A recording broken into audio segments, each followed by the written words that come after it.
Hello and welcome to another edition of the HaskinCast Podcast. I am your host, Scott Haskin, because that's who I am. And I am very excited to bring you guys the second part of my interview with Scott Adams. What an amazing guy. I mean, he's had so many incredible experiences, and it all just really developed from him doing what he does naturally, what he loves to do. You know, I think those are the best stories to me. You know, I like when people work hard, when they learn their craft, when they are successful, and when, you know, all kinds of things just come out of the woodwork and are great surprises. And, you know, some of them pan out, some of them don't. The history that he had with Marvel Comics is really quite amazing. And yeah, it's just a great conversation with him. Before I bring you the rest of that interview, though, I do have to apologize to some people. I promised I would tell this story last week, and I didn't. Just kind of forgot about it. But I will do it now. There was a time when I was a teenager and, you know, late teens into my 20th year. And I was working at 7-Eleven in Denver, Colorado. And I was working graveyard shift one summer when I had moved up to Denver to go to audio engineering school, which lasted a total of 2 weeks because it turned out to be far more expensive than they laid out when I did the tour of the school and signed up and all that stuff. I actually only spent about 2 weeks there and didn't learn a damn thing. However, I did start working with my friend Brian Coe, and he probably taught me more about audio engineering than I've learned collectively from any other source throughout my life. And I'll always be grateful to Brian. We still keep in touch. He's doing well. He's still in Colorado. Of course, I live in Las Vegas, but you know, we still keep in touch, which is great. So anyway, I'm working graveyards at 7-Eleven, and this is in the summertime.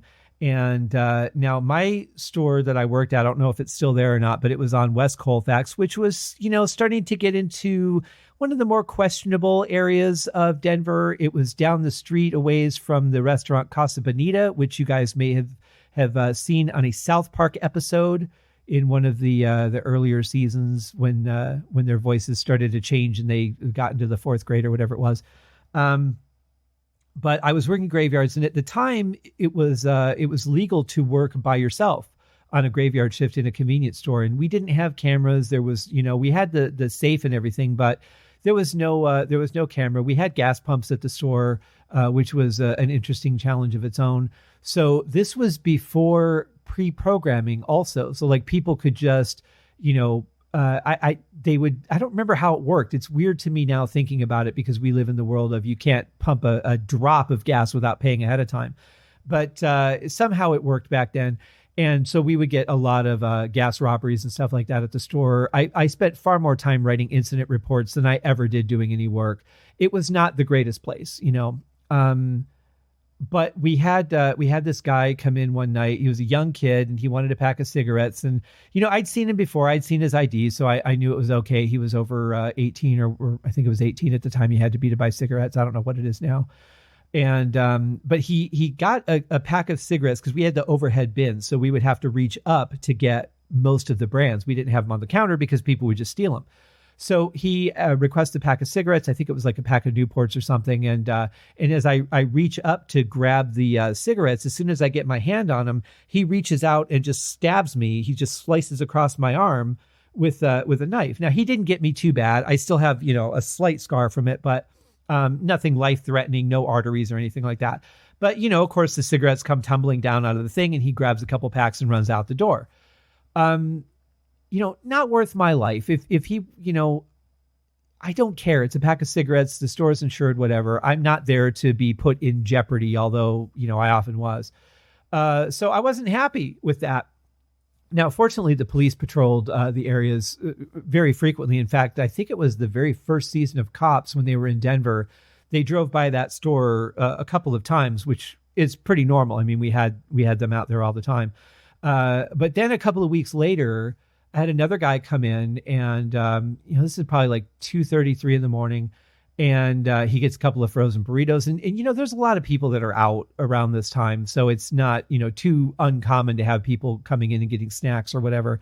But he goes and he gets his burritos. He puts them in the microwave, puts them on a plate, brings them up to the counter. I ring him up. I said, that'll be $5.44. And he goes, no, it won't. and he pulls his hand out that was hidden by beneath the counter, and he sprays me in the face with some mace. I'm not a fan of that. Never had been sprayed with any of that. There was no training or anything they gave us with how to handle that. So I was wearing contacts at the time, which really sucked. It would have been much better if I was wearing glasses, because the solution got on the contacts. So my eyes are just on fire, and I knew very well where the phone was, and so I was able to feel my way over to the phone. I had just seen him grab the burritos and start running out the door before I really started dripping into my eyes and I couldn't see anymore. So I am able to dial 911. They stay on the phone with me. They're like, we're 2 minutes away. Go put the phone down, go over to the sink and just put cold water on your face. Try and get some of that off of you as quickly as you can. So I go do that. But honestly, like, the cold water just reactivated it. So now as it was starting to settle, it started just burning again. The police were there very quickly, which I was very grateful for. They really kept an eye on the area, I have to say, but that store was not without its violence. I stayed working there for a while, and I had decided to move back to Colorado Springs. I thought, there's really no reason for me to stay in Denver if I'm not going to school here. I would end up moving back years later with my buddy Scott Davies. But yeah, it was nuts. It was absolutely nuts. And I really feel now, especially for people that are working in convenience stores, because it's got to be weird watching people walk in with masks and stuff like that. I think I would have been nervous. Like, I was nervous with people just walking in anyway. Not a great place. And I was so young. I mean, I was like 19 years old. I just turned 19. So it was definitely something that I wish that I would have done with a little more experience under my belt, a little more knowledge, I think, of how to handle situations. But in any case, no twist ending. I'm still here. I'm okay. Nothing else ever happened. I mean, we had ripoffs every night. Like, people would just grab a bag of chips and run out the door or whatever. And that became pretty commonplace. But yeah, a weird experience and a weird life. But anyway, I know this has nothing to do with my guest, Scott Adams, today, unless he worked at a convenience store, which maybe he did. I don't know. But anyway, I did promise I would tell the stories, and there it is. So anyway, thank you guys for listening to that. Without any further ado, let's get back to the man who really, as far as I'm concerned, was a pioneer of gaming and how we look at things now. I'm very excited to say that while I was beta testing Adventureland XL, which I'm still working on, just kind of picking away at it as I have time, I did get past a major puzzle that was really holding me back. So now the world has opened up a little bit to me in this final section that I'm in. So I'm very excited to find some time to work through this game. Just great stuff. And then I'm going to start on Escape the Gloomer here pretty quick, which is also available through Steam. Steam is actually really cool. I understand why people like that format. It's very simple. It's very well organized. You can just buy your games directly through it, and they're all just there. You just pick which one you want to play. And if you just want an icon for the individual game, you can get that on your desktop, or you can just load Steam and it will play everything. Every time you load it, it updates your system, which is great, because that means that you're getting, whatever the fixes are, whatever bugs have been knocked out or whatever, you're getting the freshest version every single time you load it. It's actually quite a brilliant format, and it runs really quick. Now, I'm running on a Windows 8.1 system, and even with that, it's lightning fast. So you guys that are running on your crazy souped up video game consoles, I can't even imagine. It's probably just a blink of the eye while it updates, but really cool format. Check these games out. All the links are in the show notes. I also got all the game reviews that have been done so far are in the show notes as well. I've got links to each one of those. We talk about that on the show, and very, very cool stuff. Just, I love that even though these things in a lot of ways seem very basic, seem very old school, there's so much benefit to playing these games, just using our brains to logically solve things, because we don't have to anymore. We're so accustomed to, I don't know, just Google it.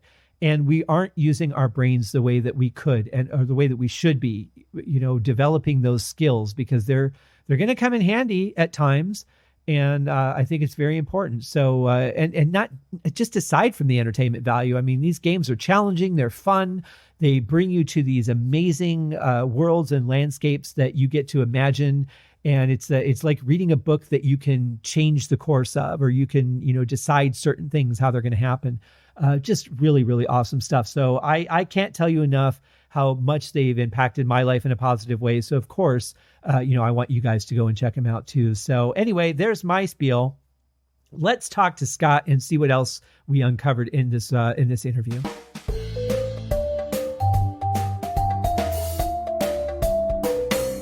Well, and in the beginning, you were just copying cassettes yourself and putting, giving them to people to sell. You really were hands-on. Yep, in a spare bedroom, literally. Wow. I still remember the very first large order we got.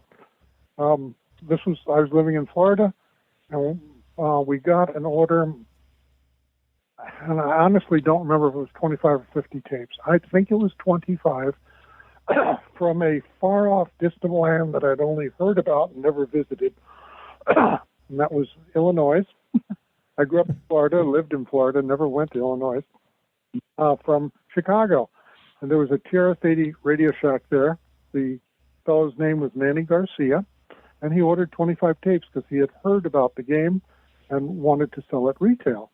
Well, I spent that weekend making 25 tapes. We tried to sell him the tapes at the retail price times 25, and he literally had to explain to my wife and me what wholesaling is and how a company sells something wholesale so that the retailer makes some money. I had no clue, really. So I shipped off this order of 25 tapes. We get a call back saying, "Where's the packaging?" There was no packaging. There was no labels. There was nothing.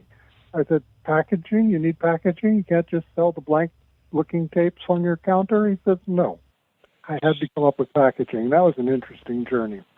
The thing is that, as a creative, our job is to be creative. But if we want to be a successful creative, we have to learn all those things about the business that will make it work.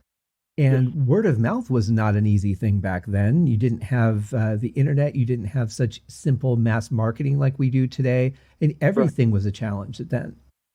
Yes. Yes, it was. Initially, I was advertising it in the back of, I think it was Softside magazine, which was a small little hobbyist magazine the size of a mini pad of paper. It wasn't very big. It wasn't 8.5 by 11 by any means. It was much smaller.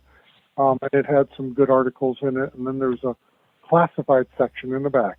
And that's where I started selling the game.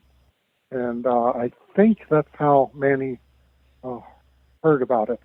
He saw that ad, and I think he bought one of the games, tried it, and then contacted us. Well, see, that's the thing, is so much of what you did was organic, and it was just a natural growth. I love that. Yes. Well, before we get into the games that you're making now, I want to talk just a little bit about a couple of things in the previous games that I'm curious about. The decisions to, when it was important for a character to need to eat and sleep versus a game where it didn't address that. Did you find that to be something that was going to be a huge challenge in the game, like, say, The Count versus Voodoo Castle? I knew you were bringing that up. Yeah. With The Count, once again, I was trying to do things I had never done before. Right. And I thought, wouldn't it be fun if time made a difference in this game? Mm-hmm. It sort of made a difference in Mission Impossible or Secret Mission, because you only had a limited number of moves. But that was kind of an unfair game because there's no way you could ever have played it from start to finish without dying, without through many, many reloads. The Count, also similar. You had to do reloads and so forth. But the concept of day and night took on a whole new meaning there. Oh, for sure. I think the thing that is fun about those games is it's not just beating the game, but then it's going back and finding the most efficient way to do it. So there becomes like a second game within that same game where you're doing the same thing. You're just trying to be better at it. Mm-hmm. Yep. That's certainly an option. Now, when you got to Strange Odyssey, of course, that takes place in space. So the big challenge there is just, always making sure that you can breathe. Always a handy thing I found. In life and in games, yeah. Yeah. And also in a lot of the games, I tried to use esoteric knowledge that maybe people weren't aware of. For example, in Adventureland, when you're caught in the quicksand bog, the way to get out is literally the right way to do it in real life. Oh. But most people aren't aware of that.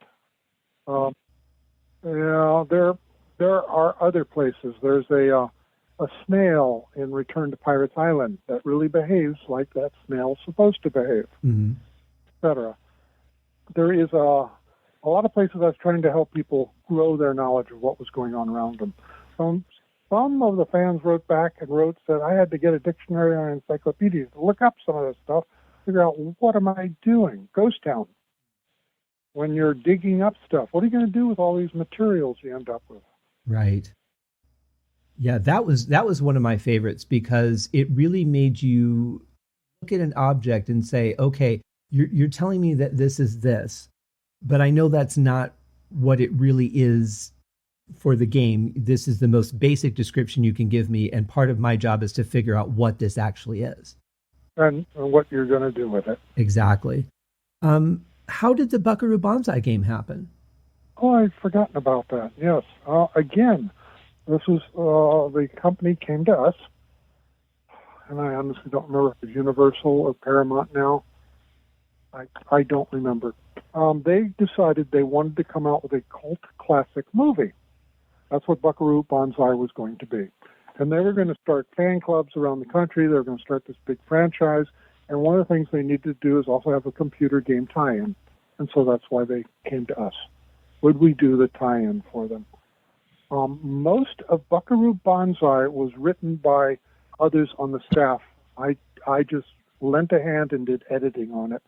I was working Marvel, I think, at the time. I didn't have as much time in that.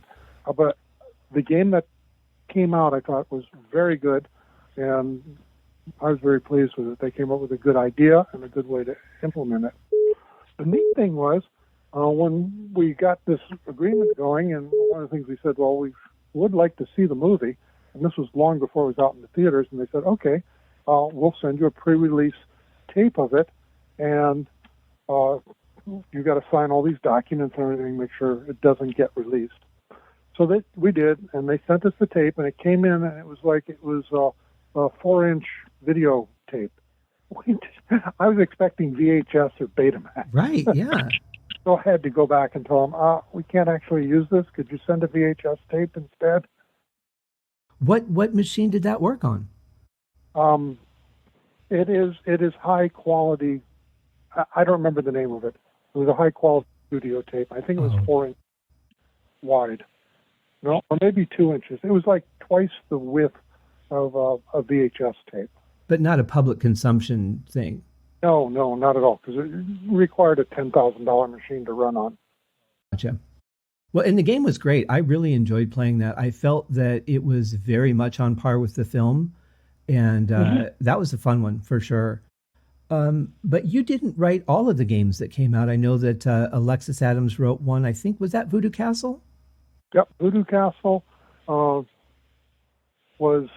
primarily her effort, and I just went in and did cleanup and editing with it. And same thing with Mystery Funhouse.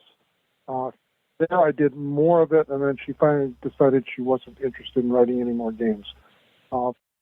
She would come up with ideas, but she couldn't quite tie them together into a full stream. It's challenging. I've tried to write a game myself, and I found that my puzzles were ridiculous. It wasn't interesting at all. So I commend you for doing the work that you've done, because it really takes a lot to do it. Literally, and I said this earlier, it is a gift from God. God gives each one of us different gifts, and if we use those gifts to God's glory, then it's going to work out. I can't take claim for what I turned out, because all I was doing was what God allowed me to do. So I'm grateful, though, that it's touched so many lives. But the thing is that I think you do have to take some credit, because you could have ignored it. You could have said, you know what, I don't want to get into that. This is too much work. At any point you could have stopped, but you stuck with it. And I find the same thing in my creative veins, that there's things that I don't want to do. There's things that I find too challenging or too, kind of take the joy out of it. But you have to, if you want to be successful in anything, you have to do all those elements. I think if nothing else, you could take credit for that. Well, I did say yes. Okay. Fair enough. So one more of the older games I wanted to ask you about, because I found this world just fascinating, was the Savage Island 1 and 2. What are your memories of that? By this time, I was trying to make games that were challenging to advanced adventure players, because early games, I felt, gave them enough of a build-up on how to play an adventure and how to think. And I had a bigger, grandiose design of what I wanted to do, but it was going to be way too big for a single game. So that's where I came up with the concept, well, why don't I split it into 2 games and join them together? You'd end the first game, you'd get a code, you'd type it in the second game, and then continue. Fortunately for the players, what I did was there were 2 different codes in the game that you could end up with. And if you ended up with the wrong code, you weren't going to finish the second game. Because you didn't come in with the right, you didn't come in with what was needed to continue playing. Oh, I'm so glad I did. They were hard enough. Yes. But the world was great. And I have to say, the payoff at the end of the second one was probably one of the best payoffs I've ever had on anything I've ever played. I'm happy to hear that. That one, as you know, I didn't even have room to put in the final congratulations about what was happening. So literally that had to be given to the player as a hint sheet style. Right. Had to decode it because there just wasn't room. Well, but that's the thing, is you push the technology to the edge. Yes. Now, so how did it feel for you when you saw a company like Infocom coming out with their games did you feel that you had a part in that? I don't think I did. I don't know. I know I played Zork when it came out on the mainframes before it became a commercial product, and I greatly enjoyed it. It's where I even got my idea, a full sentence parser is probably a good idea. I like the verbosity of it. You had much more room to discuss things and give descriptions and so forth. But I was, once again, targeting backward compatible to 16K models. This wasn't going to be happening anytime soon. Right. And I think it's a double-edged sword, too, because being limited to 2 words really helped you narrow down your possibilities of how to describe your solution. When it got to be full sentences, you could spend 10 extra hours per puzzle just trying to find that right combination. Yeah, this is true. And also writing the text. Mm-hmm. Oh, for sure. Took them a lot of. The reason that I think that you had something to do with that is because I think without your games coming out, I don't know, I think eventually something like that would have happened, but I think by the time that someone would have gotten to it, it probably would have been too late, because then video games themselves on the home systems would have been too big. But I don't know that Infocom really would have been what it was had you not paved that road. Perhaps you're right. I've never really talked with anyone from there about the early days, so I don't know what their inspiration was. I did get to talk to Sierra Online, Ken Williams, at least not talk, but over the internet, and this was just recently in 2020. And I was not aware that he and Roberta were very grateful for my original games, because what gave her the creative impetus to do what she did and for them to start Sierra.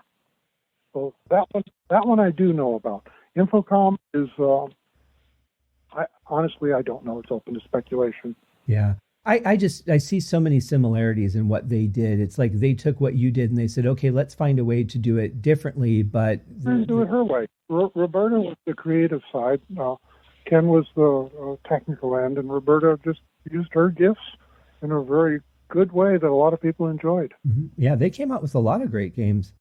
So let's talk about what you're doing now. We touched a little bit on Adventure XL. So Adventureland XL, it's basically some twists on Adventureland. So it's a new version of it, but then it goes beyond that. How did you decide that you were going to revamp this game and then put it out there? Well, once again, it's a team effort. I work with a team here. And we were throwing around ideas of what to do. We had done Escape the Gloomer, I don't know if you've had a chance to look at that. That is, to my mind, one of the best games I've ever written. And it does some things that are totally, totally unique. That one's available now on Steam, on iOS, and on Android. On Adventureland, it was like, okay, let's step back and do something simple and fun, because that one, Escape the Gloomer, took a year plus and a team of 10, 15 people. A lot of time, effort went into that. So we wanted to do something a little bit smaller, but still fun to play. It turns out the XL has a meaning. When you first hear XL, people tend to think extra large. And indeed, that's what we did with Adventureland. We said, why don't we have the original game there, plus, and just expand it out? Because the original game was always the two-word interpreter, brief descriptions, and just treasure hunting. With everything that was learned between when that was written and now, which is, by the way, about 40 years, the XL is Roman numeral X 10 L 50. Subtract 10 50, you get 40. So it's also Adventureland 40th Anniversary Edition. Oh, that's cool. So that's what the XL stands for. 40 years. Can you believe it?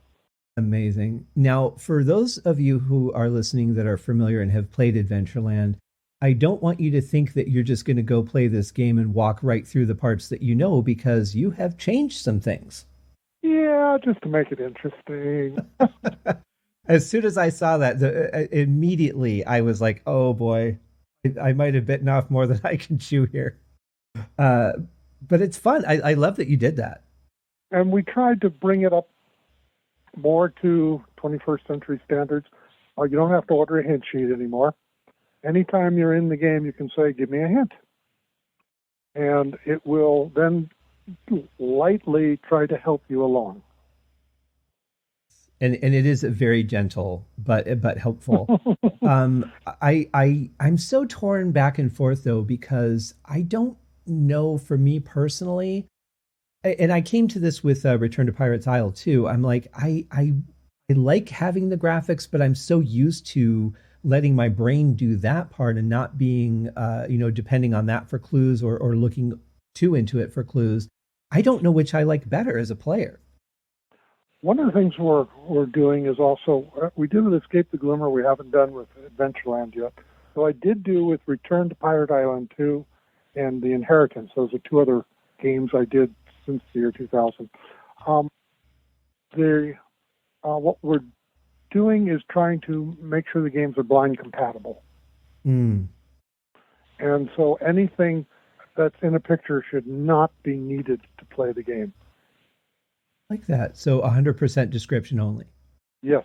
And the pictures are like when you were a kid and you read Treasure Island, every 10th page there might be a picture in there. Just something to brighten things up and get your thought processes going.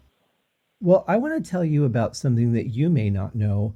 Well, you wouldn't know this about me, but when I think it was just before I turned 14, I was in a car accident. And I got a closed head injury from the accident because my head went through the window. Oh, no. And I was already, I had already played a few of your games by that point. But when, through the cognitive therapy and retraining and all that I went through, I was telling them about your games. And they actually wrote me a prescription where my insurance would cover a portion of the cost to buy some additional games, because using that logistical side of my brain was exactly the retraining that I needed. Wow, how wonderful. See, now this is what I'm talking about, how God can use these things for blessings for people. Absolutely. Well, it's amazing to see how many different benefits there are from all angles that you would never think of. This is true. And I keep getting surprised. Mm-hmm. I highly encourage everyone, especially while you're locked down, take some time. I've got the website down in the notes. Get the games on Steam and check them out, because they're fantastic. And also the older games, which you have made available for free. There's the interpreter that you can download, and then you just load each game into the interpreter. and they're the games exactly as I play them, and they're all available there. I have not played Return to Pirates Island 2, but I'm looking forward to getting to that one as well as Escape the Groomer. What is next for you? Right now, Adventureland XL is not finished. As it sits currently on Steam, is still in early access, which means everybody who's playing it now, the game will phone home like ET. It sends trace files back of how people are playing the game, where they're getting stuck, what's happening. And then the finale. The finale is not in the game. If you get all the way through the main game, which is the base game, suddenly a whole new world is going to open up to you. And that's the second half. And then after that is the finale. So the first part and the second part are done. The finale is done, but it's still being incorporated. It's all written up, and it's still being put in. So everybody who plays Adventureland XL now is really helping to grow this game because we're learning things from how people play. Sure that you have a few notes from me in there from some of the things I've tried. What's fun about that is when I finished the first section, because I really thought initially that it was just an update on Adventureland. And so I go to Story of the Last Treasure. And I'm like, oh, that was really nice. Oh, there's more.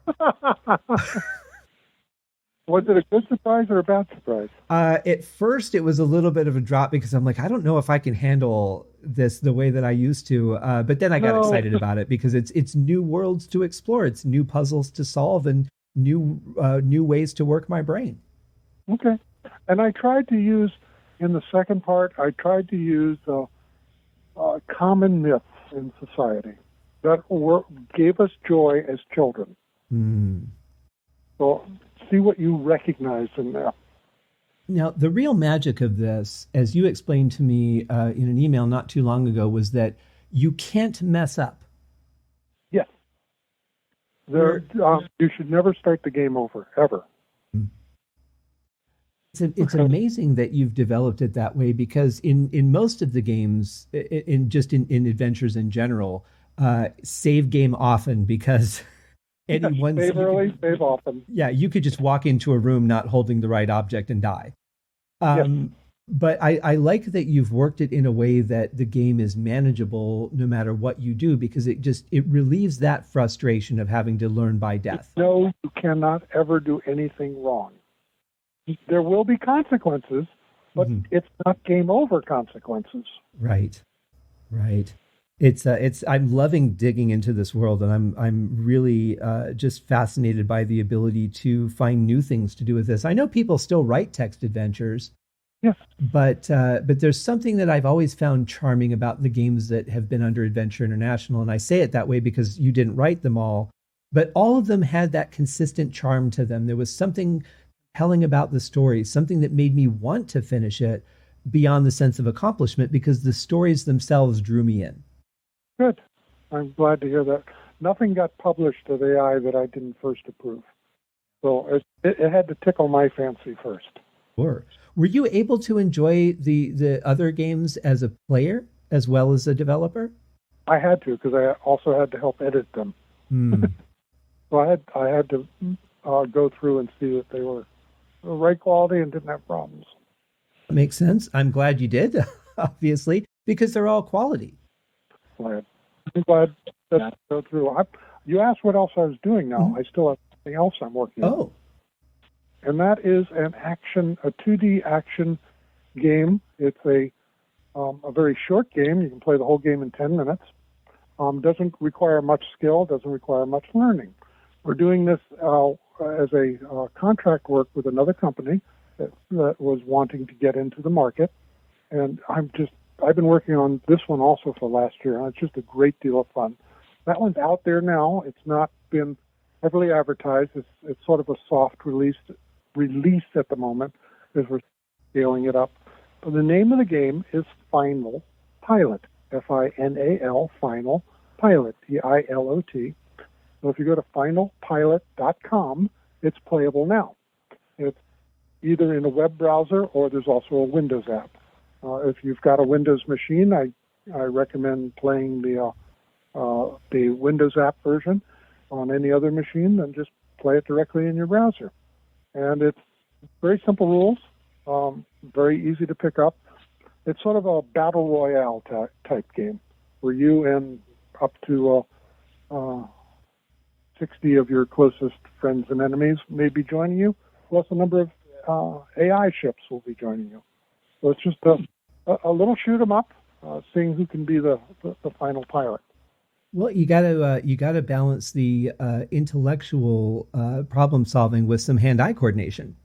Yes, and this is like a little. Okay, I got 8.37 minutes. I'm going to go play a game of this. And literally for last year, this is about the only other game I've been playing because I'm constantly working on it. It's also a team effort here at Clopas.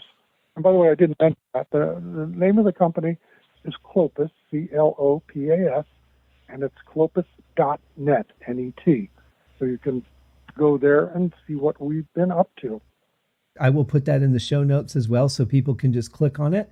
It's interesting as an artist myself. I mostly talk about my influences as a musician, but when I look back on my life and I think about people that have influenced and helped me along the way, you're on that list. I mean, the stuff that you've created has heavily been a part of my world since I was probably 9 or 10 years old. And I still go back when I can find some time and play the older games. Of course, I got some more to play now. But I just want to thank you even just for that and for coming on the show and talking about this. Yeah. And go check this stuff out, people. It's amazing stuff. And give your brain a chance to work and develop things instead of just depending on all the things that we depend on these days. One of the strange things that once the internet started becoming alive, I started getting emails from people who had played the classic games and were fans. And what I found over the years is it seems to have positively affected so many people, including some very notables. And I'm not going to name names or name companies, but there's at least a half dozen very major companies that, if I said the names, you'd recognize them, whose founder and chief executive officer told me they were fans of my games and they changed their lives and they went on to do what they did because of the games. I love that.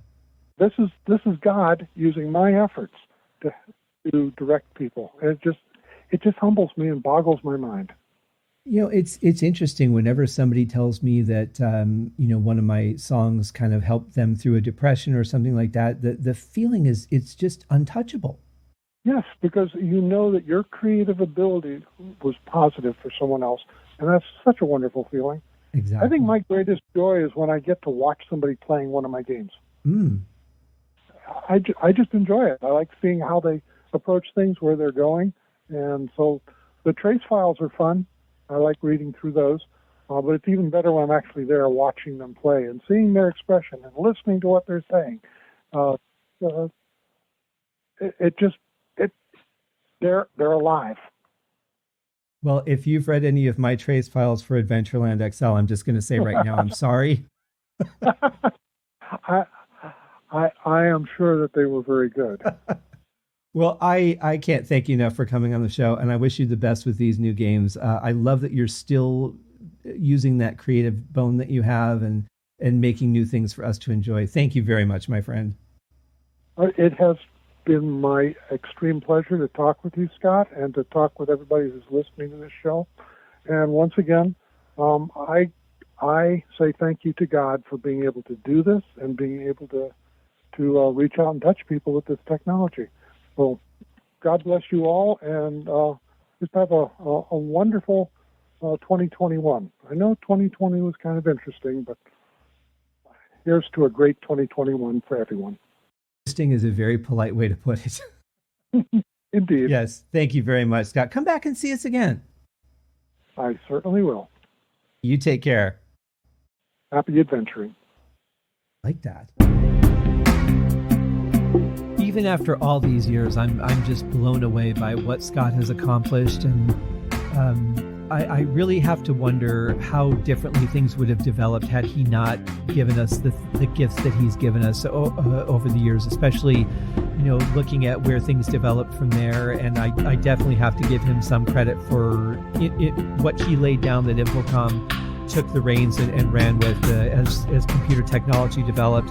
I love that people are still creating these games, but honestly, like these games have such a place in my heart. I couldn't even describe it. But go check them out for yourself. If you have any questions on them, give me a shout at scott@scotthaskin.com. Thank you guys for joining me, and thank you, Scott, for spending some time with me and telling me your story. It's absolutely amazing, and for all the gifts you've given. Cheers, guys. We'll see you next week.